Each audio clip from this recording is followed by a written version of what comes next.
अध्यात्म विज्ञान कोई धर्म या संप्रदाय नहीं है, ये स्पिरिचुअल साइंस है जो कुदरत के कानून पर आधारित है। ये विज्ञान पूरे ब्रह्मांड के सभी रहस्यों को उजागर करता है और जीवन के सभी पहलुओं को समझने के लिए एक नई दृष्टि देता है। इसी को आर्ट ऑफ विजन कहते हैं, दुनिया को देखने की एक नई दृष्टि, जो अध्यात्म विज्ञानी परम पूज्य स्वामी श्री कमलेशानंद जी के निर्देशन में सनातन सत्य का अनुसंधान कर हमारे जीवन को प्रकाशित करे। जय सच्चिदानंद। इलेक्ट्रिकल बॉडी इफेक्ट बॉडी में होय, सेमा होय? कोज में ना होय। ख्याल आयो? कोज में डेवलपमेंट होय अने कोजल बॉडी होय अने सोल होय। अने आनी अंदर इलेक्ट्रिकल बॉडी होय।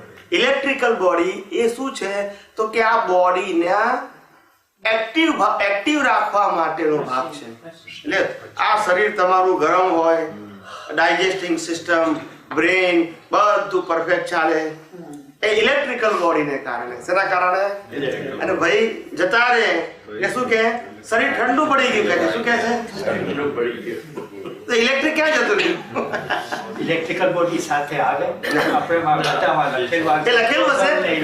હવે આપણે એમાં નથી પડવું, આપણે પાછળ લઈ જવું આપણે। ઇલેક્ટ્રિકલ બોડી શું છે સમજાવો તમને। ઇલેક્ટ્રિકલ બોડી આ બોડીના સંચાલન માટે છે, નંબર 1।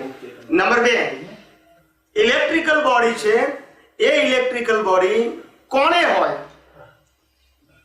આ બોડી ના હોય તો ઇલેક્ટ્રિકલ બોડી કોણે હોય એવું સમજાય, એટલે તમને ખ્યાલ આવે કે ઇલેક્ટ્રિકલ બોડીઓ સામાન્ય જીવોને મળ્યા પછી ના હોય, એવું તમને સમજી જશે અમારા આન્સર ઉપરથી। તો કે ઇલેક્ટ્રિકલ બોડી કોણે હોય? આ બોડી ના હોય અને ઇલેક્ટ્રિકલ બોડી હોય એવું કોણે હોય? અવગતિઓ જીવ। કેવો? અવગતિઓ જીવ। જે જીવ અગતિએ જાય એટલે કે જેનું મૃત્યુ આકસ્મિક થઈ જાય અને એ આકસ્મિક થતી વખતે એની વાસના રહી જાય। શું રહી જાય? કોઈ વ્યક્તિમાં, કોઈ પદાર્થમાં વાસના રહી જાય, એ વાસનાને ઇલેક્ટ્રિકલ બોડી કહેવાય છે। શું કહે છે? એ ઇલેક્ટ્રિકલ બોડીને કારણે એ જ્યારે અધવચ્ચે મરી ગયો અને વાસના જીવતી રહી ઇલેક્ટ્રિકલ બોડીની। સામાન્ય રીતે માણસ મરી જાય તો ઇલેક્ટ્રિકલ બોડીનો તો એન્ડ આવી જાય, પણ આને તો વાસના જીવતી રહી એટલે ઇલેક્ટ્રિકલ બોડી જીવતું રહ્યું। એટલે એને આ ફિઝિકલ બોડી મળે, જ્યાં સુધી ઇલેક્ટ્રિકલ બોડી હોય ત્યાં સુધી આ બોડી ના મળે।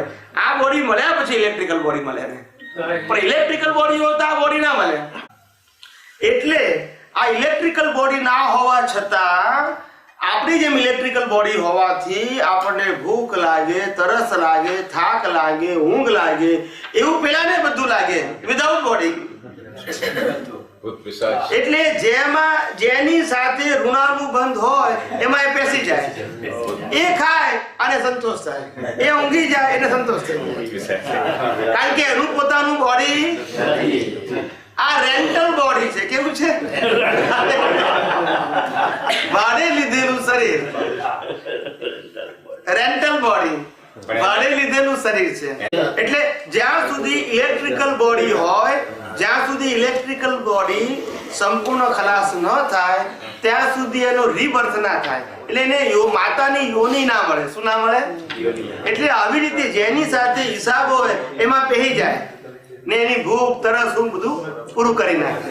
એને ફિઝિકલ કશું લેવાનું નથી, કારણ કે ફિઝિકલ બોડી તો છે જ નહીં, પણ આ થાક, ભૂખ, તરસ બધું ઇલેક્ટ્રિકલ બોડીને કારણે ફીલ કરે છે, માટે પેલા બેસી જાય। બીજું કોઈ કારણ નથી, એને ફિઝિકલ કશું ખાવાનું નથી, એને ફિઝિકલ બોડી પણ નથી, અને એનું લાઈફ હોય શું છે? ઇલેક્ટ્રિકલ બોડીનું। જેટલી અંદર અગ્નિ વધારે હોય, ઇલેક્ટ્રિકલ વાસના વધારે હોય એટલું લાઈફ વધારે હોય, જેટલી વાસના માઇલ્ડ હોય એટલું લાઈફ એનું માઇલ્ડ હોય। અને તરત પછી એ ઇલેક્ટ્રિકલ બોડી ખલાસ થઈ જાય, રિમૂવ થઈ જાય, એટલે તરત એને જન્મ મળી જાય। આ આખું સાયન્સ છે આખું, પણ આપણે જે વાંચીએ છીએ ને બધું શ્રદ્ધાનું વાંચીએ છીએ। જેને લખ્યું એને પ્રશ્ન પૂછ્યું તે કે મેં બી ચોપડીમાં વાંચ્યું હતું, ના સમજાયું? સમજાય મારી વાત? તમે જેને પૂછ્યું ને ચોપડીમાં લખેલું, એને પૂછ્યું કે આ તમે કઈ લખ્યું હતું? કે આ ચોપડીમાં લખ્યું। એને પૂછ્યું કે આ ચોપડીમાં લખ્યું હતું। એટલે કોઈ એવું ના કહે કે મારી પાસે સાયન્સ ટ્રેડિશનલ વાતોને લખે છે। શું લખે છે? they don't know the science, so they never reply you the appropriate answer.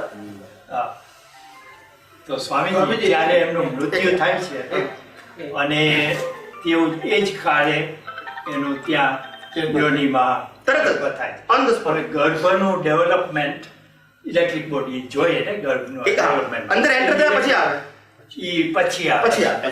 તો સાથે નથી આવતી ના પછી આવે છે સાથે તો કોઈ કોઝલ બોડી આવે કોઝલ બોડી કોઝલ બોડી આવે હા. અને આ ડેવલપમેન્ટ નું છે ને એ તો જન્મ્યા પછી શરૂઆત થાય તો પછી થાય છે ત્યારે ડેવલપમેન્ટ કા ત્યાં રોલ નથી ને એનો કઈ જન્મ્યા પછી કે ગર્ભનું ડેવલપમેન્ટ કેવી રીતે થાય ગર્ભનું ડેવલપમેન્ટ નહીં જે કોઝલ બોડી અને ડેવલપમેન્ટ જે સાથે લઈ જાય છે હા. એ ડેવલપમેન્ટ નો રોલ જન્મ્યા પછી છે હા, અને આ એ પછી ગર્ભનું ડેવલપમેન્ટ છે હા, એમાં એ કુદરતી રચના છે ઇલેક્ટ્રિકલ બોડી જોઈએ એમાં? જોઈએ હા ઇલેક્ટ્રિકલ બોડી ત્યારે જ થાય છે એ જન્મે ને માતાના ઘરમાં ત્યારથી ઇલેક્ટ્રિકલ બોડી છે આ બધું એક્સપાન્ડ થાય છે એક્સપાન્ડ થાય છે આ બોડીનું આખું સંચાલન આ રિલેટિવ બોડીનું આખું એક્સપાન્શન એના કારણે જ છે Yeah. બરાબર.